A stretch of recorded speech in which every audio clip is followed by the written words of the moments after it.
I became a Reiki master, and I had what is the ultimate experience for anyone who's trying to become enlightened. This is Francesca, and like she said, she used to be a Reiki master. I say used because after what she has seen, she is now staunchly against it and warns people about the true source of Reiki healing.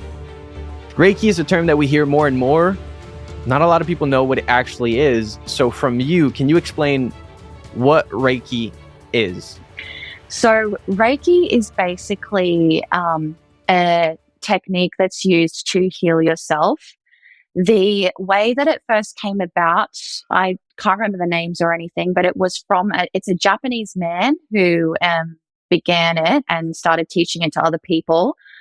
I think basically he wanted some sort of healing method, and he went up onto a mountain, didn't eat, drink, and just meditated for days upon days. And then finally he had a vision of these symbols, which I cannot remember now. And I'm really glad, because I burnt all of that. And that was even way before Jesus, because I just started thinking this is suspicious.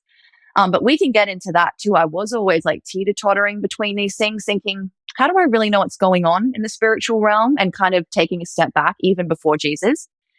But yeah, so basically then what you do is you use these symbols, you become a master, you become initiated, and you use the symbols over you or over someone else, and you're calling in universal energy.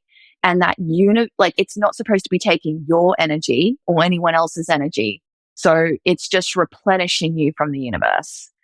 And that's its main focus. And from there, you meant to they say you can heal physical ailments, but it's mostly meant for spiritual and emotional. And that's why you got into it, because you were looking for some sort of healing. So my question is, you becoming a Reiki master, did you get healed? No, no. At the time, I thought I was, because you're seeing things happen, crazy things. The whole reason I started Reiki was because when I started practicing yoga, while smoking weed, of course, I would often feel really weird things starting on my body. Like lots of buzzing in certain areas, lots of feelings of a river gushing, kind of like energy flowing. And I would research it. And then when I researched it, I was like, okay, this is my chakras. So then I got further into that system of the whole body's energy system. And then I would use my hands to kind of move energy around. And I would feel a lot happening. I would feel so many emotions come up to the surface. And then, crying, so getting all this stuff out that you think is childhood trauma. And then I would feel bursts of love, and I would feel calm for days. So yeah, at the time you think you're being healed, because you think you're going through these layers, because you're kind of going up and down, and you think you're healing trauma. But what actually ended up happening, a couple of months after Reiki, I became a Reiki master, and I had what is the ultimate experience for anyone who's trying to become enlightened, which is a Kundalini awakening. So it's a very, very intense experience. I experienced basically an explosion of energy going all the way up my body in 7 places of the body.